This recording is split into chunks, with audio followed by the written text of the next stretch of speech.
चाहूंगी कि मोदी जी है तो हर काम मुमकिन है। ये कैसे? अभी आपने देखा कि 19 तारीख को ये 4 दिन का 5 दिन का सत्र चला। इस सत्र में उन्होंने पुरानी लोकसभा भवन को छोड़कर नई लोकसभा भवन में अपना काम संचालित किया।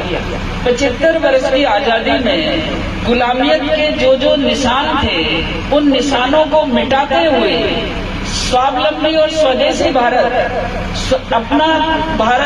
अपना काम, इस बात को पहचानने के लिए आगे बढ़ाया। और महिलाओं के प्रति इसमें एक कीर्तिमान काम हुआ कि हमारा नारी शक्ति वंदन अधिनियम 2023 राज्यसभा और लोकसभा दोनों में भारी बहुमत से पास हुआ। उसके लिए भी मैं महिला शक्ति को भी बधाई देती हूँ, लेकिन भाइयों को भी बधाई देती हूँ कि आपके जीवन में जब कोई महिला बेटी के रूप में, पत्नी के रूप में, बहन के रूप में, माँ के रूप में और दादी के रूप में जब आती है तो आपका भाव उसके प्रति जो उचित होना चाहिए वही होता है। और भारतीय संस्कृति में माता, बहन, बेटी, भाई की पत्नी या जो भी आपके नाते रिश्तेदार बनते हैं, मैं आपके बीच में खड़ी हूँ। मेरा रिश्ता कितना बड़ा है कि मैं नानी भी हूँ, दादी भी हूँ, बुआ भी हूँ, बहन भी हूँ, पत्नी भी हूँ, बेटी भी हूँ। कितने रिश्ते हैं हमारे बीच में। जब इतने सारे रिश्ते एक व्यक्तित्व में होते हैं तो उस व्यक्तित्व को पीछे नहीं छोड़ा जा सकता था। अपन कहते हैं कि स्त्री और पुरुष रथ के 2 पहिए हैं, और ये रथ के 2 पहिए जब समान रूप से शक्तिशाली होकर चलेंगे तो समाज की प्रगति की जो गति है वो 4 गुना बढ़ेगी। आपके घर के अंदर घर लक्ष्मी खाना बनाती है, बच्चों को पालती है, आय व्यय का सत्कार करती है और इसके अतिरिक्त आर्थिक समृद्धि में आपकी मदद करती है। हमारी दिल्ली में जब बात हो रही थी तो मैं गांव की बेटी हूँ, गांव की बहू, गांव में रहकर गांव की नेतागिरी करी है, तो मैं जानती हूँ कि यदि माताएं बहनें खेती का काम न करें, खेती का काम न करें, घर का काम न करें तो हमारे पुरुष भाइयों की हालत क्या होगी? वो किसी भी तरह से संपन्न नहीं हो सकते, क्योंकि अपने तो ज्यादातर यह है कि चाय की घड़ी पे बैठ के 4 घंटे तक बतलाते रहते हैं, 4 घंटे तक बातें करते रहते हैं। अब वो 4 घंटे जिंदगी में दोबारा नहीं मिलेंगे, लेकिन आपकी पत्नी, आपकी बेटी, आपकी बहन, आपकी माँ खेत में, खलिहान में, घर में 24 घंटे काम करती है। उसके काम की पहचान आज जिस उम्र में हमारी माताएं यहाँ उपकरण लेने के लिए आई हैं, इन सब ने अपनी जिंदगी का वो अमूल्य समय तपस्या की तरह अपने परिवारों को दिया है। तपस्या की तरह वो तपस्या सार्थक कब होगी?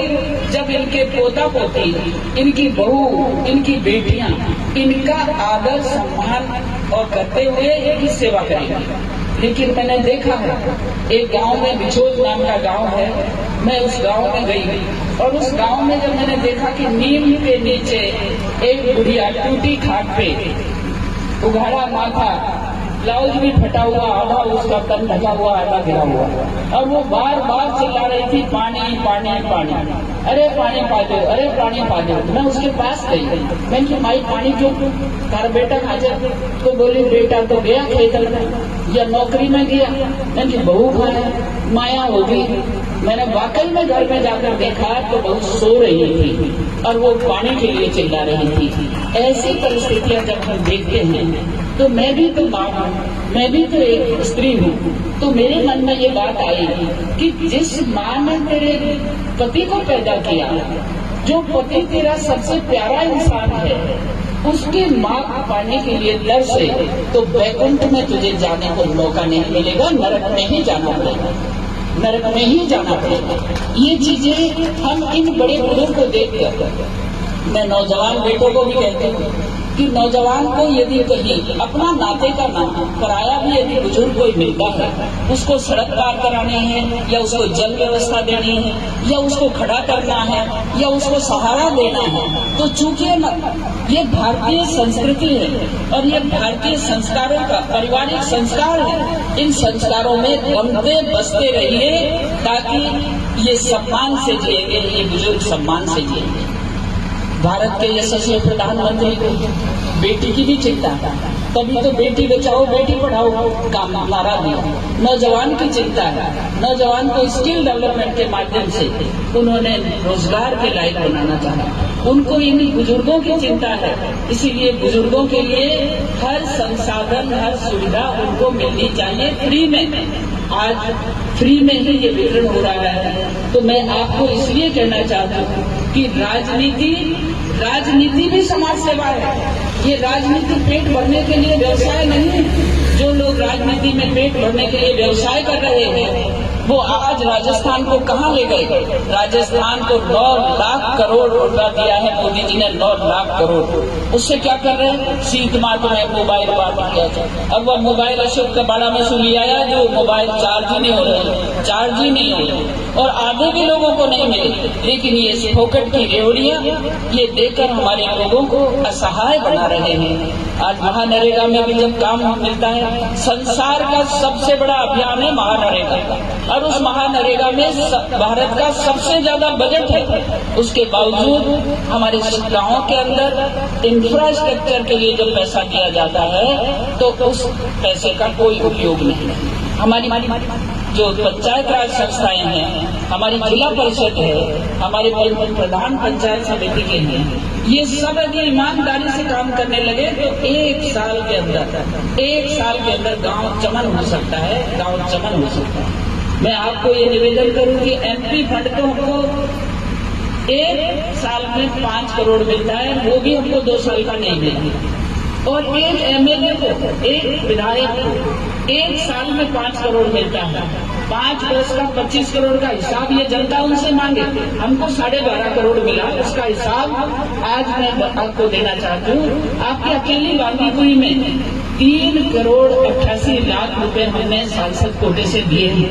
3 करोड़ 88 लाख अकेली बांदीपुरी विधानसभा, क्योंकि बांदीपुर विधानसभा ने भारतीय जनता पार्टी के पक्ष में वोटिंग बहुत अच्छी की।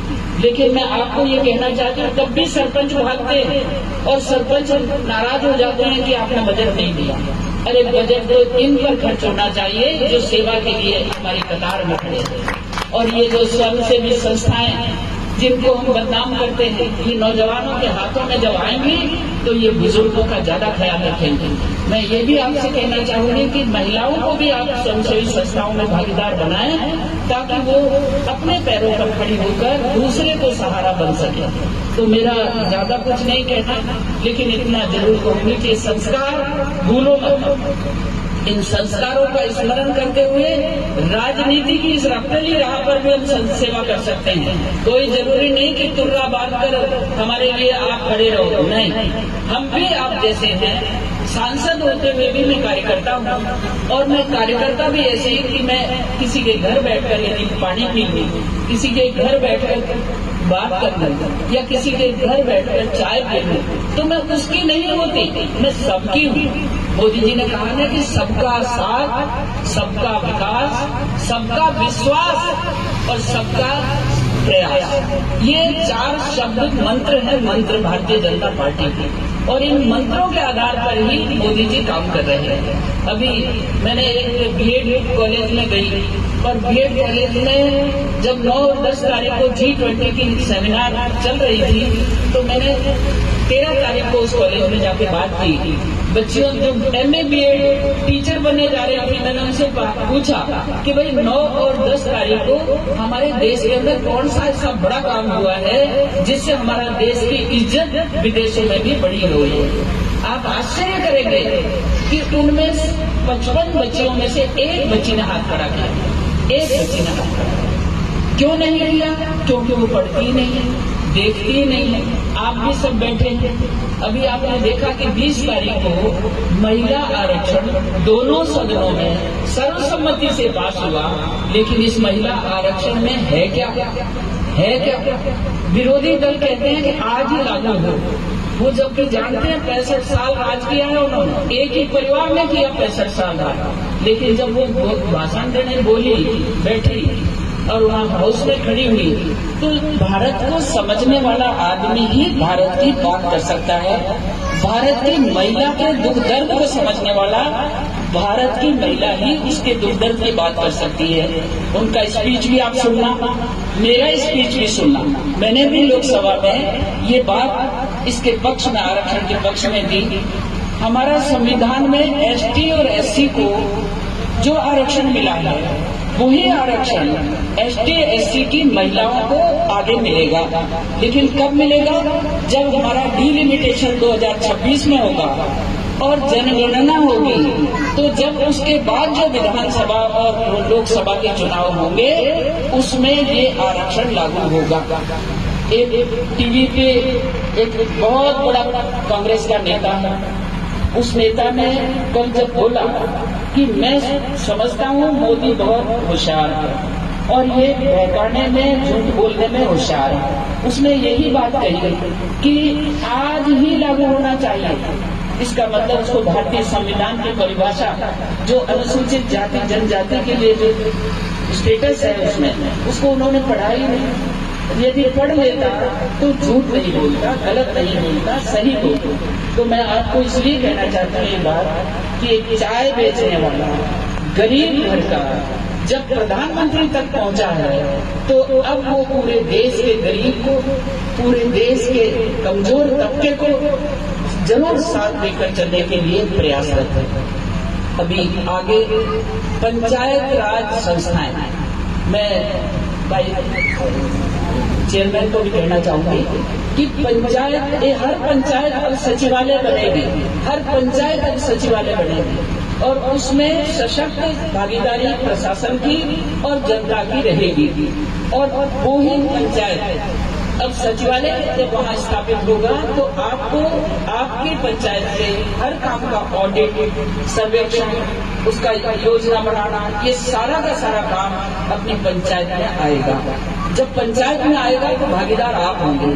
आपकी पंचायत में नौजवानों में कितने हमारे दिव्यांग हैं, बेटियों में कितने दिव्यांग हैं, कितनी बेटियां ऐसी हैं जो सक्षम होने के बाद भी आज सक्षम नहीं है, कितने स्वावलंबी परिवार बन सकते हैं। ये सारे काम फिर एक यूनिट पर होंगे और उस यूनिट की ही भाग होगी। मैं आपसे अनुरोध करना चाहती हूँ कि भारत सरकार ने महिलाओं के लिए 24 योजनाएं चालू की। सेल्फ हेल्प ग्रुप की योजना पहले चल रही थी, लेकिन मोदी जी ने अब की बार देश के 81 लाख सेल्फ हेल्प ग्रुप को 3 लाख रुपए बिना ब्याज के हर ग्रुप को देने के लिए वायदा किया है। जबकि पहले केवल 35,000 मिलते थे, अब उनको 3 लाख तक मिलेगा। लेकिन ये इसलिए मिलेगा कि वो आत्मनिर्भर बने, स्वावलंबी बने, कोई न कोई उद्यम करे। हमारे बसवा के प्रजापत समाज, मुझे कई बार दुख होता है कि ये प्रजापत समाज हमारा क्यों नहीं समझ पा रहा भारत की स्कीम को। अब आपने देखा होगा कि अभी कुछ दिन पहले विश्वकर्मा योजना चालू की।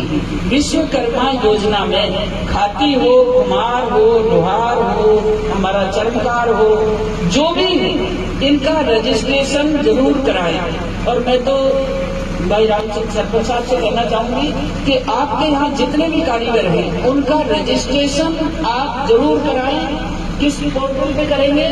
विश्वकर्मा योजना पोर्टल पर करेंगे।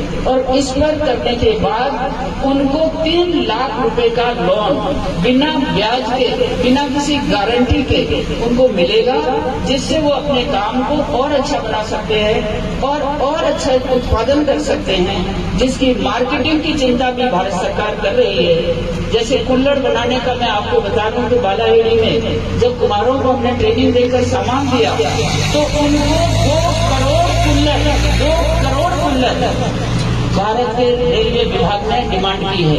2 करोड़। आप अंदाज लगाओ कि जब मार्केट मिल रहा है, उत्पादन हम कर रहे हैं, तो फिर हम गांव का कारीगर गरीब कैसे रह सकता है? कैसे रह सकता है। योजनाएं बहुत है मेरे भाइयों, लेकिन आज का ये पवित्र काम, ये अत्यंत मैं सोचती हूँ कि भगवान के यहाँ आपका जीवन में कुछ खाता बही जो लिखा हुआ आएगा ना, वो बहुत अच्छा खाता बही 16 का लिखा हुआ आएगा, क्योंकि इसने ये पहल की है।